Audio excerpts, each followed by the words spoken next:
on to our special interview segment. Like I said, I'm standing in for Yedia Orom, or like one of my cameramen said, I'm sitting in for her. I have my guest today. Her name is Lariat Alassane. You're welcome. Thank you very much. So good to have you on set today. Thank you. I'm very excited. You're very excited. Yes. You should be. I'm very excited to be here. I understand for some of our viewers who might just be watching the program, Lariat Alassane, she's a painter, a house painter. Tell us, what inspired you? What inspired you to become a house painter? Okay, to start with, I'm a painter, and right now I manufacture my own paints. Wow. So I could be referred to as an industrialist, a manufacturer. Sure. Started out as a painter first of all because I wanted to get everything right. I did not want to get the steps wrong. Okay. Started up some years, 9 years ago, when I heard there was an opportunity somewhere, and I said, okay, let me go and try myself out. My inspiration actually came from colors because I had a background of colors, talking about food and, its various colors. And when they said paint, and I discovered it also has a lot of colors, it's synonymous with colors and all that. And, I felt I could give myself a trial. And I told myself that I've always had it on my mind that whatever a man can do, I could also, do it as a woman. You personalized it. Not just whatever a man can do, a woman can do better, but you can do better. A woman can do better. And I said, okay, in the industry, I wanted to, lead. And that was how it all started. Wow, that's interesting. Yeah. Okay, I'd like to ask you this. Do you still paint houses? Yes, I do once in a while. Once in a while? When I have the need to do. Okay, that I still do. Because right now I have a network of about 150 painters, nationwide. Wow. And the job, the demand of the job is so high on me. So most times I do more of coordinating, assigning roles and assigning houses and estates and so on. Right now, then doing the colors, mixing the colors and all that. So they do the painting, but sometimes I still do it for leisure. Yeah, I like to see you paint. No problem.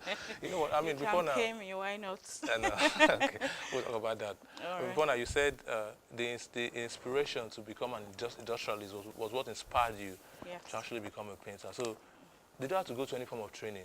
Yes, I trained here in Nigeria. At a point, I put all my resources together. I saved up for it.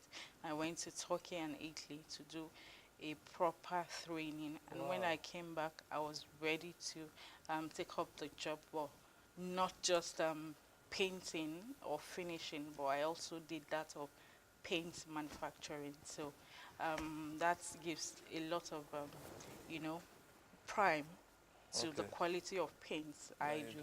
Okay, you're a house painter. I mean, you still paint, and before now you were still painting. Yeah. Tell us, did you have to go through any form of discrimination? Like somebody saying, oh, no, that's a woman, I can't give her that job. No, I prefer to give a man. Okay, for me, fortunately, it hasn't been like that with me because a lot of people I come across with, I come across and I tell them I am a painter, I could paint your house and all that. And they're like, wow, they want to see me paint. So they've always given me that opportunity, to do their job, and, they are very excited to have me paint for them. Yeah. And I get a lot of referrals from one job to the other and all that. Well, you never had a situation where somebody said, this job you did is a very shabby job. I have. No, with all honesty. Okay. I haven't. Okay, there have been points where, okay, maybe not me directly doing the job, maybe one of my painters doing the job, and they'll call me, Madam, the cutting, this, I go and look at it, and I make sure we redo it, and we're good. What does it take to be a painter?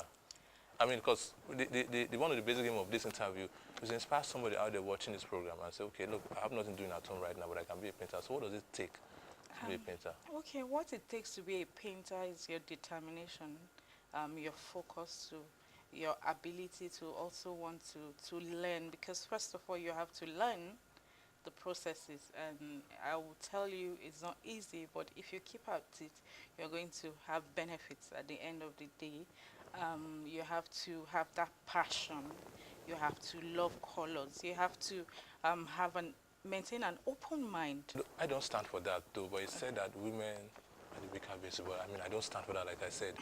And it's possible that, I mean, if you're a painter and I'm a painter, and we both undergo the profession, the same profession, it can get to a point where you almost want to be discouraged because something might want to discourage you completely, while I might want to keep going as a man. I'm not saying I stand for that, but there's a belief, there's a notion like that. So in that light, has there ever been a situation where, any challenging situation that almost puts you off and you said to yourself, no, I can't continue with this, I need to find something else to do? Well, at the beginning, it wasn't easy because, yes, you had people who would want you to paint their house and all that. But because maybe you're a woman, or because they're trying to use you for the first time, they want to cut, underprice you. You Okay. understand? And it got to a point, I'm like, how do I continue to do this without being Rightly priced. rightly priced? But I told myself again, okay, I could start with pricing low, no problem. I was just interested in them seeing my job Okay. and seeing my products as well. There was a time in my business I had to do some jobs free. I had to give Wow. free paints. I had to give 50%. I've had to give 80%, just so that my job is being projected and my paint is being used, and other people can see it. Because what I resulted in saying that it might not be the first client that will pay you your Okay. your worth, Your worth. the worth of your job. Yes. It might just be the next client, because Yes. if someone gets referred to, I mean, if you get You get referred referred to to someone. someone, you can now sit down and say, okay, you've seen my job, you've seen my product, these are my prices and all that. Definitely there will still be discounts, but not, it might not be as much as the first person. I've been inspired by your story. It's Thank you. amazing. A lot of people are watching our program right now. I wanted to talk to, could be that man, could be that woman, who's looking at starting to do something. What words of advice do you have for them? Okay, well. I had said one. One is discover yourself early. But again, if you have not discovered yourself and it's not early, it's never too late to find your niche, your background. Um, it's never too late to find your passion.